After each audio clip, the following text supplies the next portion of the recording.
अस्सलाम वालेकुम भाईजान। ओ वालेकुम अस्सलाम। भाईजान किन्ने दिए? ये 5 रुपए दी। अच्छा 5 रुपए दी ए भाईजान। ये भी 5 रुपए दी। ते अच्छा भाईजान दोनों किन्ने दी हो गई? दोनों 55 रुपए दी। ओ किवें भाईजान? ए वेखो ना, ए हो गए 5 रुपए अच्छा ते ए 5 हो गए नाल दे, किन्ने बन गए? 55। हाँ जी 55 रुपए दी। अच्छा भाईजान एक रख लो तो कितने बच्चे?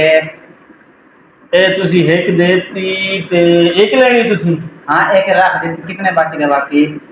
ए जी तुहाडे 5 रुपए विचों चले गए, बाकी बच गए 50 रुपए। अच्छा तो भाईजान भी रख दी तो मोड़ कितने बच गए? ए तुसी दोनों वापस कर दोनों दिया? वापस कर दी। बाकी फिर विचों 5 गए तो बाकी बच गए 45 रुपए।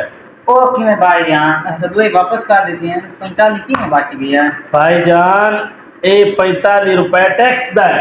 ओ की छड़ा टैक्स भाई? 10 रुपए तुहाडे इत्थे खलोण दे, अच्छा 10 रुपए पक्खे दी हवा लैण दे, अच्छा 10 रुपए मेरा टाइम जाया करन दे, अच्छा 10 रुपए अंदर आण दे अच्छा ते 5 रुपए जान दे। ये टोटल हो गए ने 45 रुपये। ये भावें तुसी डब्बियां लवो ते भावें ना लवो, तुसा ये 45 देवने ही देवने। अच्छा आई लो भाईजान 45 फदो ते मेरी जान छड्डो। जा जा जा।